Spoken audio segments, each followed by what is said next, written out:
graça e paz. Agora estamos começando com um novo formato de culto, espero que vocês compreendam. Nós estamos passando por dias difíceis, né? Muitos rumores, muitos desesperos, muito medo, muita dúvida tem afligido o povo.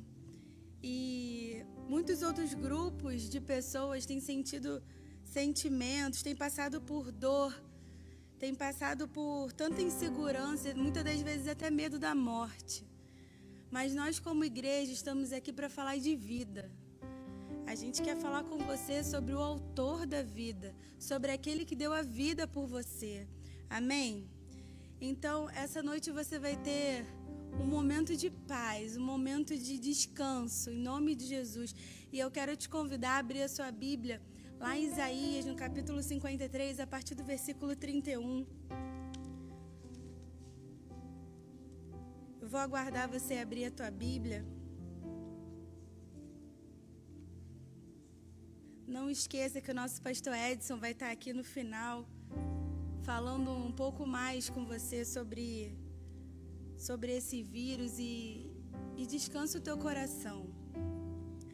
Capítulo 53, a partir do versículo 1, diz assim: Quem deu crédito à nossa pregação e a quem se manifestou o braço do Senhor, porque foi subindo como renovo perante ele e como raiz de uma terra seca, não tinha parecer nem formosura, e olhando nós para ele, nenhuma beleza víamos para que o desejássemos. Era desprezado e o mais indigno entre os homens, homens de dores, experimentado nos trabalhos, e como um de quem os homens escondiam o rosto, era desprezado, e não fizemos dele caso algum.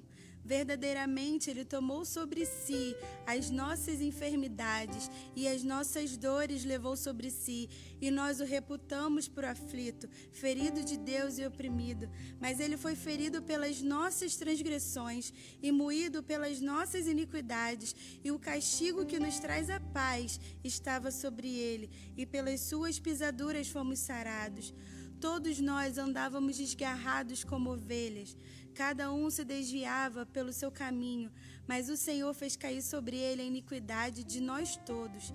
Ele foi oprimido, mas não abriu a boca, como um cordeiro foi levado ao matadouro, como a ovelha muda perante os seus tosqueadores. Ele não abriu a boca. Da opressão e do juízo foi tirado, e quem contará o tempo da sua vida? Porquanto foi cortado da terra dos viventes, e pela transgressão do meu povo foi ele atingido. E puseram a sua sepultura com os ímpios, e com o rico na sua morte. Porquanto nunca fez injustiça, nem houve engano na sua boca.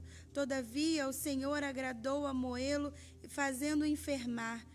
Quando a sua alma se puser contra a expiação do pecado, verá a sua posteridade e prolongará os dias, e o bom prazer do Senhor prosperará na sua mão. O trabalho da sua alma ele verá e ficará satisfeito. Com seu conhecimento, meu servo justo justificará a muitos, porque as iniquidades dele levará sobre si. Pelo que lhes darei a parte de muitos, e com os poderosos repartirá ele o despojo. Porquanto derramou a sua alma na morte, e foi contando com os transgressores, mas ele levou sobre si o pecado de muitos, e pelos transgressores intercedeu. Somente até aqui, por enquanto, eu quero falar com você sobre vida, aquele que te deu a vida. E nessa noite eu também quero lembrar algumas certezas que ele tem para a nossa vida. Ele renova as suas forças. Ele foi o renovo vindo dos céus para nós. Então, talvez você esteja passando por uma semana turbulenta, uma semana que você não esteja nem dormindo direito. Mas eu quero dizer que essa noite vai haver paz na sua casa. Que nessa noite o Espírito Santo vai entrar e vai fazer a diferença na sua vida.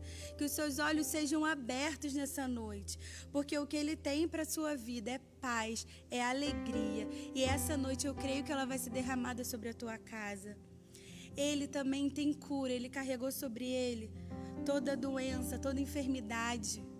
Se há alguém na sua casa doente, se há alguém na sua casa precisando de cura, Ele é o Deus que dá ordem no mundo espiritual. Ele é o Deus que dá a última palavra. Ele é o Deus que diz o sim, Ele é o Deus do amém. E Ele é o Deus que continua fazendo milagres. Não carregue aquilo que Ele já carregou por você naquela cruz. Não carregue essa doença. Comece a dizer: Senhor, toma sobre ti, ó Deus, a minha dor. Me cura, me lava. Em nome de Jesus. E outra coisa que Deus falou comigo, Ele te salva. Em todo momento Ele te salva, meu amado. Ele deu o seu filho, o seu único filho, por amor a você. Por isso que eu estou aqui nessa noite, por isso que a igreja se levantou nessa noite para fazer uma transmissão online, porque Ele quer te salvar. O mundo está perecendo, mas Deus quer dar vida eterna para a sua vida. Deus quer te dar uma nova vida. E como você tem se comportado diante do acontecido? Será que você tem questionado a Deus? Será que você tem questionado a Deus por conta dos seus problemas? Você que é comerciante, será que você só tem falado para Deus: Deus, como? Acalma o teu coração.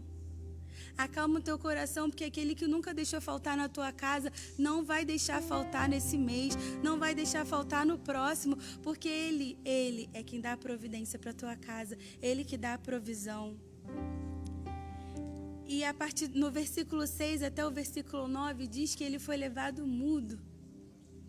Sabe, amados, é que no momento em que Ele estava indo para a cruz, haviam acusadores, haviam pessoas que mesmo andando ao lado dele, acusaram. Será que com tudo isso, você tem acusado a Deus por ter deixado essa enfermidade vir sobre o mundo? Será que você tem acusado Deus ou questionado Deus por que Ele deixou?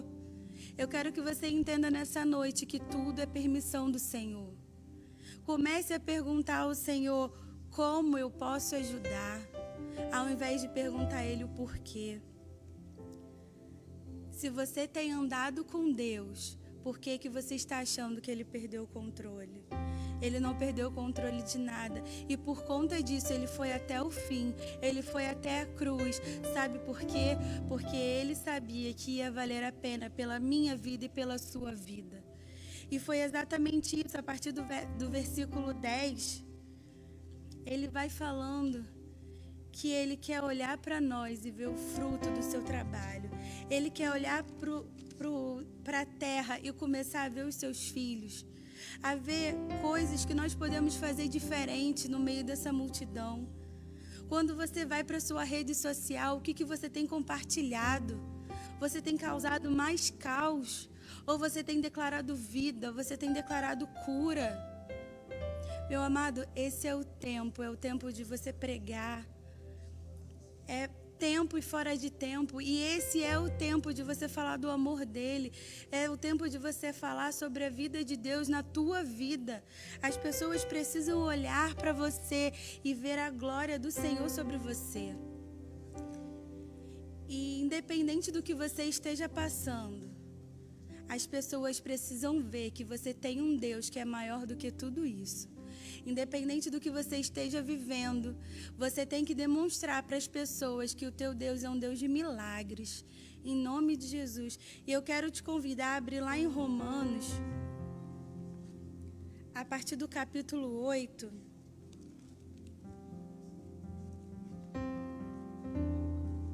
Romanos, capítulo 8, versículo 1.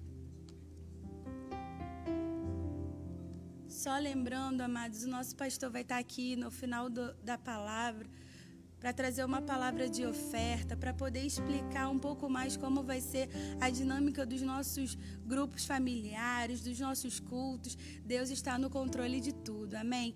Então fique até o final para você entender um pouco mais. Vamos lá em Romanos, a partir do versículo 1. Portanto, agora nenhuma condenação há para os que estão em Cristo Jesus, que não andam segundo a carne, mas segundo o Espírito. Porque a lei do Espírito de vida em Cristo Jesus me livrou da lei do pecado e da morte. Porquanto que era impossível a lei, visto como estava enferma pela carne, Deus, enviando o seu Filho em semelhança de carne do pecado, pelo pecado condenou o pecado da carne, para que a justiça da lei se cumprisse em nós, que não andamos segundo a carne, mas segundo o Espírito, porque os que são segundo a carne inclinam-se para as coisas da carne, mas os que são segundo o Espírito, para as coisas do Espírito. Porque a inclinação da carne é morte, mas a inclinação do Espírito é vida e paz. E é exatamente isso que eu quero falar contigo. Nós somos seres espirituais, nós temos a vida de Cristo, nós temos a mente de Cristo. Você precisa olhar com seus olhos espirituais a situação que você está vivendo hoje. A paz de Cristo já está sobre você. Você precisa demonstrar isso para o seu próximo. Vamos continuar lendo. Você pode pular lá para o versículo 15. Romanos capítulo 8, versículo 15 diz assim: porque não recebeste o espírito de escravidão para outra vez estar em temor, mas recebeste o espírito de adoção de filhos, pelo qual clamamos Abba Pai. Será que você tem clamado Abba Pai nesses dias? O mesmo Espírito testifica com o nosso espírito que somos filhos de Deus. E se nós, como filhos, somos logo herdeiros, também herdeiros de Deus e co-herdeiros de Cristo. Se é certo que com Ele padecemos, para que também com Ele sejamos glorificados. Porque para mim tenho por certo que as aflições deste tempo presente não são para comparar com a glória que nos há de ser revelada. Nada se compara à glória de Deus. O que você tem que ser, amado, é fiel à palavra de Deus, é fiel às Escrituras. Há quanto tempo isso foi escrito? E ele continua dizendo: as aflições desse mundo presente não são para comparar com a glória. O nosso Deus, ele não mudou. Ele continua sendo o mesmo e ele continua tendo controle de todas as situações. Vamos continuar lendo.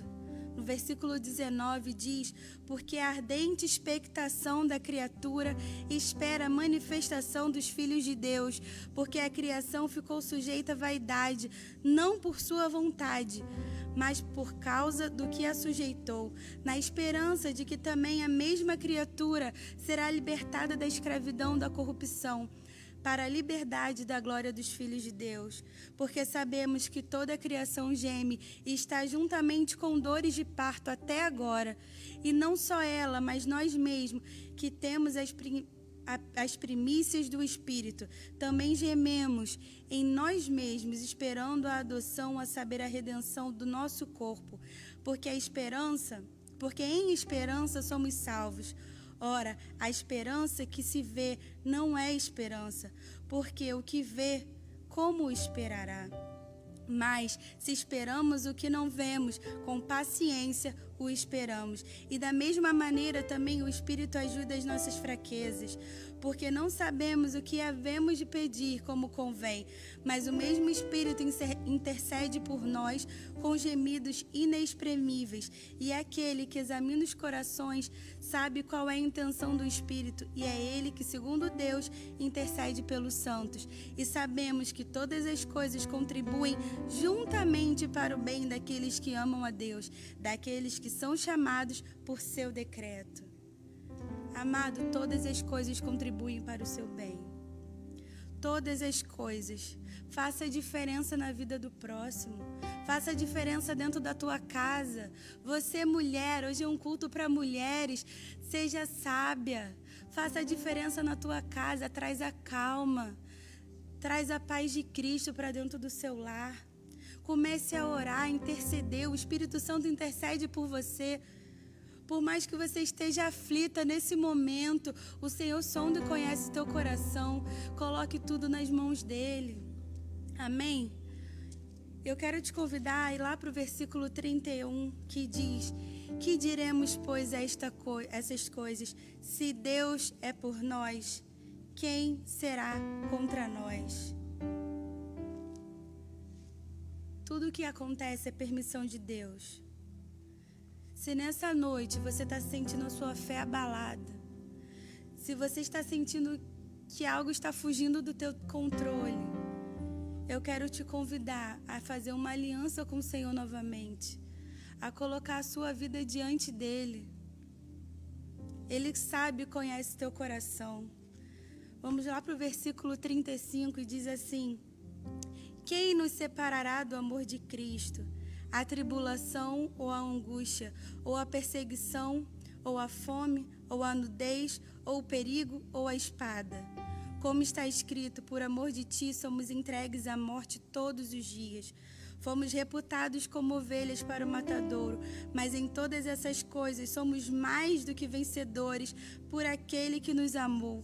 Porque estou certo de que nem a morte, nem a vida, nem os anjos, nem os principados, nem as potestades, nem o presente, nem o porvir, nem a altura, nem a profundidade, nem alguma outra criatura nos poderá separar do amor de Deus que está em Cristo Jesus, nosso Senhor. Exatamente isso que eu quero falar contigo. O Senhor tem uma aliança com você.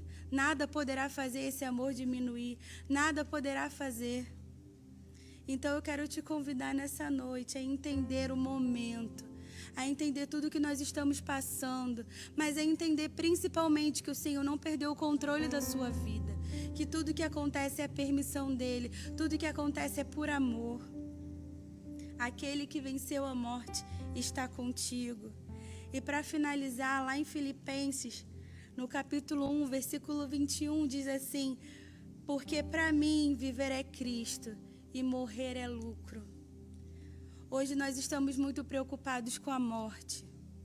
Mas será que você tem se preocupado com a sua vida? Se você tem feito a sua vida reta diante de Deus, não há por que temer a morte. O que você tem feito hoje, o que você vai fazer amanhã, vai refletir na glória do Senhor, amém? E eu queria dizer mais uma vez, é Ele quem te guarda, é Ele quem te renova, é Ele quem te cura, é Ele quem te consola, é Ele que tem todo o poder da vida e da morte.